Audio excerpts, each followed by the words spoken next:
तो एक क्वेश्चन करते हैं, let lambda and alpha be real, find the set of values, find the set of all values of lambda for which system of linear equation, ये तीन equation दे रखी है, has a non trivial solution.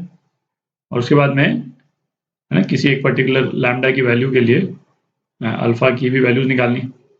तो non trivial solution किसी भी system of simultaneous equations का non trivial solution की कंडीशन क्या होती थी, डी जो है वो 0 के बराबर होना चाहिए। तो डी इज इक्वल टू 0, तो डी निकालते हैं। तो डी क्या हो जाएगा, lambda sign alpha cos alpha 1 minus 1 cos alpha sine alpha minus cos alpha. आप चाहे तो इसको एक स्टेज और सिंप्लीफाई कर सकते हैं, कम से कम एक जीरो तो आ ही जाएगा। आप सेकेंड रो और थर्ड रो को ऐड कर दें, ठीक है।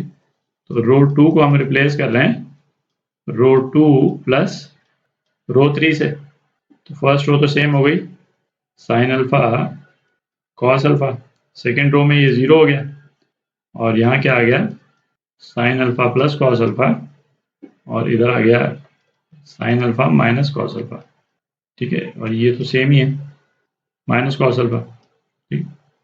अच्छा, अब ये डिटरमिनेंट क्या है, 0 के बराबर है, ठीक है, इक्वल टू 0।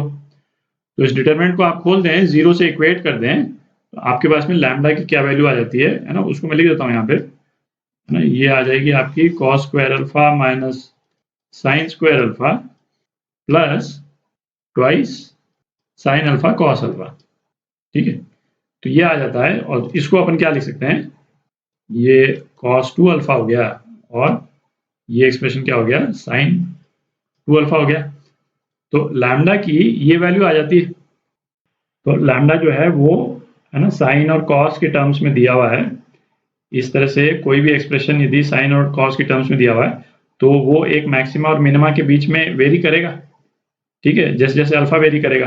तो इसकी मैक्सिमम और मिनिमम वैल्यूज वो अपन पता कर लें। तो ऐसे एक्सप्रेशन के केस में नॉर्मली अपन क्या करते हैं कि सपोज आपका एक्सप्रेशन जो है वो इस फॉर्म में है, यहाँ मैं लिख देता हूँ, सपोज लैम्डा जो है वो इस फॉर्म में है ना, a sine theta plus b cos theta, ठीक है, इस वाले फॉर्म में। तो हम क्या करें, इसको है ना मल्टीप्लाई और डिवाइड कर दें a square plus b square से, ठीक है। तो ये क्या हो जाएगा, a square plus b square sine theta plus b upon under root a square plus b square cos theta, है ना। ये अपन ट्रिग्नोमेट्री में कर चुके हैं। तो ये मल्टीप्लाई और डिवाइड करके बेसिकली अपन ने क्या किया, एक नया एंगल इंट्रोड्यूस कर दिया, है ना, जिसको मैं क्या बोल रहा हूँ, है ना, बीटा बोल देता हूँ, है ना। अल्फा नहीं बोल रहे हैं क्योंकि अल्फा यहाँ यूज कर रहे हैं अपन, है ना, बीटा बोल देते हैं। और इस ट्राइंगल के साइड्स अपन ये ले लेते हैं ना, ए बी, और ये under root a square plus b square. तो ए upon under root a square plus b square, ये क्या हो जाएगा, कॉस बीटा हो जाएगा, ठीक है। और B upon under root a square plus b square, ये क्या हो जाएगा, साइन बीटा हो जाएगा। तो ये एक्सप्रेशन क्या आ जाता है, ए स्क्वायर प्लस बी स्क्वायर, तो sign A cos B plus cos A sine B, तो ये आ जाता है आपका साइन थीटा प्लस बीटा, है ना, ये वाला एंगल बीटा, ठीक। और इसमें हम क्या बोल सकते हैं कि भाई ये जो है ना, ये तो साइन थीटा का एक्सप्रेशन है ना, साइन किसी एंगल का एक्सप्रेशन है, इसकी मैक्सिमम मिनिमम वैल्यू क्या होगी, -1 से 1 के बीच में वेरी करेगा। तो लैम्डा जो है वो किस वैल्यूज के बीच में वेरी करेगा, इसके प्लस माइनस के बीच में वेरी करेगा, ठीक। तो अब ये जो एक्सप्रेशन अपने को दे रखा है, तो इसमें ए और बी की वैल्यू क्या है, 1 है, दिख रहा है, इधर भी 1 इधर भी 1। तो ये लैम्डा जो है वो किन वैल्यूज के बीच में वेरी करेगा, ये under root 1 square plus 1 square, है ना, मतलब अंडर रूट 2। तो minus under root 2 is less than equal to lambda is less than equal to under root 2, ठीक है। तो हमको ये जो पता करना था, find the sets of all values of lambda. तो लैम्डा की रेंज ये है, ठीक है। थोड़ी जगह बना लेते हैं। तो ये तो फर्स्ट पार्ट का आंसर अपन ने यहाँ लिख दिया, लैम्डा की ये वैल्यू आई थी। अब क्या, लैम्डा की वैल्यू 1 दे रखी है अपने को, तो cos 2 alpha plus sign 2 alpha, ये क्या दे रखा है अपने को ना, 1 दे रखा है।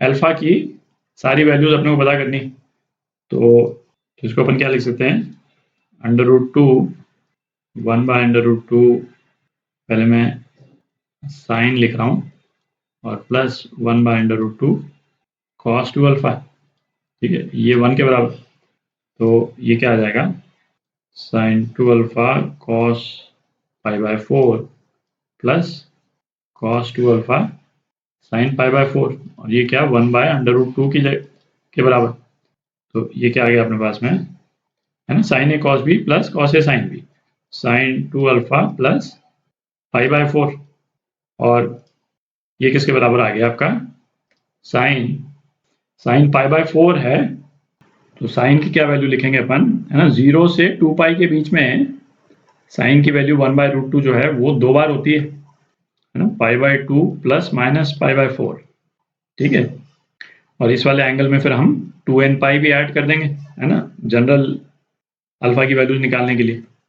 तो अपने पास में दो रिलेशन आ गए, 2 alpha plus π/4 is equal to 2n pi plus π/2 minus π/4, ठीक है, ये तो एक ले लिया, और दूसरा क्या हो गया, 2 alpha plus π/4 is equal to 2n pi plus π/2 plus π/4, ठीक है, तो अल्फा की क्या वैल्यूज आ जाती हैं इस वाले केस में, तो है ना, π/4 और π/4 मिलकर के π/2 को कैंसिल आउट कर देंगे, तो एक तो n पाई आ गई और अल्फा की दूसरी वैल्यू क्या आ गई, n पाई प्लस π/2/2, है ना, π/4, तो ये दो वैल्यू आ जाती, ठीक है, तो ये आपका आंसर।